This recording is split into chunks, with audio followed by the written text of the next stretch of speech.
जय श्री कृष्णा मित्रों। आज इस कहानी में हम लोग जानेंगे कि कौवा जो एक पक्षी है, ये कौवा पक्षी मनुष्य के जीवन के लिए ये शुभ है कि अशुभ है। आज भी हमारे भारत वर्ष में बहुत मनुष्य को मानना है कि ये कौवा पक्षी अगर हम लोग कहीं जाते हैं, अगर बोल दिया तो ये अशुभ हो जाता है।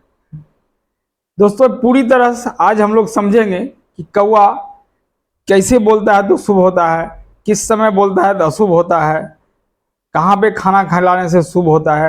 आज इससे हम बात करेंगे। दोस्तों, हम कहानी सुनाएंगे। इससे पहले दोस्तों, अगर आप हमारे चैनल पे नए हैं, प्लीज़ चैनल को सब्सक्राइब कर दीजिएगा।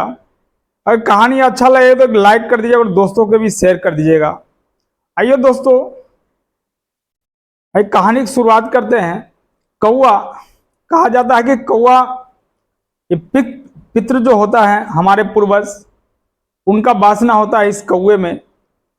और सबसे बड़ी बात यह है कि हमारे शनिदेव जो है, शनिदेव का सवारी है कौवा। जब हम लोग कौवे खुश होता है तो हमेशा ये कहा जाता है कि शनिदेव खुश हो गए हैं। कहा जाता है कि जिस आदमी को धन दौलत अगर कुछ कमी है तो वो मंगलवार के दिन मीठा खीर या मीठा रोटी खिलाने से उसका मंगल होता है, उसका शुभ होता है, उसको धन की प्राप्ति होती है। और शनिवार के दिन अगर रोटी में सरसों के तेल लगा करके खिला जाए तो भी बोलता है मनचाहा काम पूरा होता है, उसकी धन की प्राप्ति होती है, कभी उसकी तकलीफ नहीं होता है, हमेशा सुखी रहता है। शनिवार के दिन सरसों का तेल हमेशा हमारे शनि भगवान को भी चढ़ता है। शनिदेव महाराज को शनिवार के दिन अगर सरसों का तेल चढ़ाते हैं तो बहुत खुश होते हैं। और कौवे की एक निशानी अगर बात करें, अगर हम कहीं जा रहे हैं तो कौवा अगर अपना मुंडी या चोंच नीचे करके बोले तो ये बहुत शुभ होता है। और हमेशा देखिएगा हम लोग का घर पे सुबह सुबह कौवा बोलता है।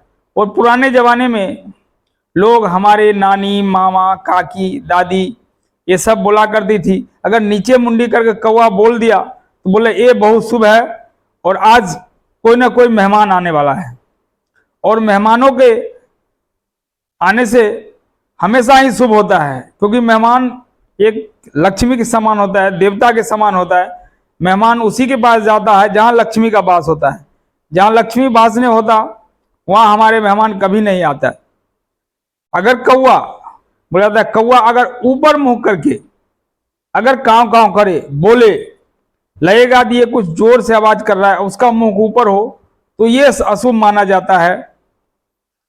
और हमारे कौवे के ऊपर कई ग्रंथ भी लिखा गया है। और त्रेता युग में काकभूषुंडी जी की बात करें तो उन्होंने तो रामायण लिख दिए हैं। बहुत सारे वर्णन है कौवे के ऊपर। हमारे हिंदू धर्म में बहुत सारे वर्णन है कौवे के ऊपर। कहा जाता है कि जोड़ा कौवा आकर के, दो कौवा अगर आकर के घर के ऊपर बैठ जाए तो ये बहुत ही शुभ होता है। अगर दोनों कौवे बोले तो समझ लीजिए जिसको संतान की प्राप्ति नहीं हुई है, संतान की प्राप्ति का इच्छा चाहता है तो जरूर इच्छा पूरा होता है। और ये एक कौवे का शुभ संकेत होता है। अगर हम लोग कहीं जा रहे हैं, कहीं यात्रा पे जा रहे हैं, किसी कारणवश कहीं जा रहे हैं, अगर रास्ते में हमको कौवा दिख गया और वो कौवा पानी पीता दिख गया तो ये बड़ी शुभ माना गया है। दोस्तों, अगर आपके घर पे हमेशा आमतौर पर ये कौवा देखते कहीं बरगद के पेड़ पे या पीपल के पेड़ पे, वहां जाकर के अंडे देते हैं। अगर कहीं आपके घर पे के किसी भी एरिया में अगर कौवा अंडा दिया है तो समझ लीजिए यहां जरूर कुछ खुशी की किलकारी गूंजने वाला है। यह हमेशा शुभ होता है। अगर आपके घर के किसी भी एरिया में कौवा अंडा देता है तो ये शुभ माना गया है। जहां तक मेरी जानकारी है, हम सभी दर्शकों को बताना चाहेंगे कि काफ़ी लोगों ने समझा है, कभी ग्रंथों में बताया गया, पक्षी हमें बहुत से आशीर्वाद देते हैं, चाहे कोई भी पक्षी हो। किसी भी पक्षी को मारना, उसको प्रताड़ित करना, ये जघन्य अपराध है, ये जघन्य अपराध है। और पक्षी हमें बहुत आशीर्वाद देते हैं। इसीलिए बोला जाता है, अगर कौवे को अपने छत पे देखिए, उसको भगाइए नहीं, उसको परखिए क्या संकेत दे रहा है। अगर बहुत सारे कौवे आकर के आपके छत पे बैठे हैं और आपस में झगड़ा कर रहे हैं, आपस में बहुत झगड़ा कर रहे हैं, तो ये एक अशुभ माना गया है।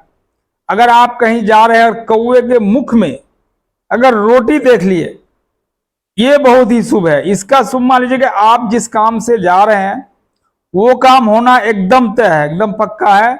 ये कौवे, ये शुभ संकेत है। हमेशा कौवा हमको शुभ संकेत और अशुभ संकेत देता है, लेकिन हम लोग अलग अलग भावनाओं से उसको देखते हैं। और जब कौवा बोलता है तो हम लोग बोलते हैं नहीं, ये अशुभ है, ये अशुभ माना गया। जैसे ही कौवा बोला, सब आदमी उसको भगाने लगते हैं। लेकिन हमारे सभी दर्शकों से निवेदन करूंगा, आग्रह करूंगा, जो भी इस कहानी को सुन रहे हैं, कि अपने छत पे एक मिट्टी का हांडी रखें और उसमें जल भरें, पानी, स्वच्छ पानी भरें। और अगर कौवा आता है और पीता है तो आपके लिए बहुत ही शुभ है। अगर कौवा आपके छत पे आकर के वो पानी पीता है तो बहुत ही शुभ है। आप समझ लिए कि आपके पितृ जो है, आपके पूर्वज आपसे बहुत खुश है। रोटी के सरसों तेल लगाएं रोटी में और टुकड़े टुकड़े करके छत पे रख दें। अगर कौवा आकर के खाता है, वो भी एक बहुत ही शुभ माना गया है। क्योंकि कहा जाता है, अगर कोई मंगलवार के दिन अपने छत के ऊपर मीठा रोटी या मीठा खीर कौवे को खिलाए, तो जो आपके दुश्मन है वो भी आपसे बात करना चाहे, वो भी आप नरम पड़ जाएगा और आपसे बात करना, जो आपसे घृणा करते हैं वो भी आपसे प्यार करने लग जाएंगे और वो चाहेंगे कि हमसे मिले। ये एक शांति का प्रतीक है। मंगलवार के दिन कौवे को थोड़ी सी खीर खिलाएं और मीठा रोटी खिलाएं। कौवा हमको बहुत आशीर्वाद देते हैं।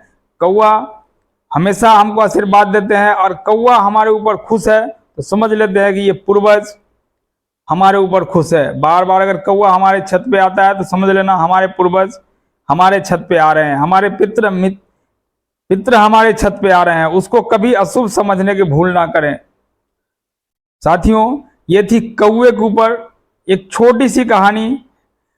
और कई लोग हैं जो कई तरह से बताते हैं, लेकिन जो हमारे समझ में आया वो हमने बताने की कोशिश किया। दोस्तों, फिर से एक निवेदन है, ये कहानी अगर अच्छा लगा हो तो एक लाइक कर दीजिएगा और दोस्तों को शेयर कर दीजिएगा। अगर आप हमारे चैनल पे नए हैं तो प्लीज चैनल को सब्सक्राइब कर दीजिएगा। चलिए, जय प्रभु, जय कृष्णा, जय भोलेनाथ।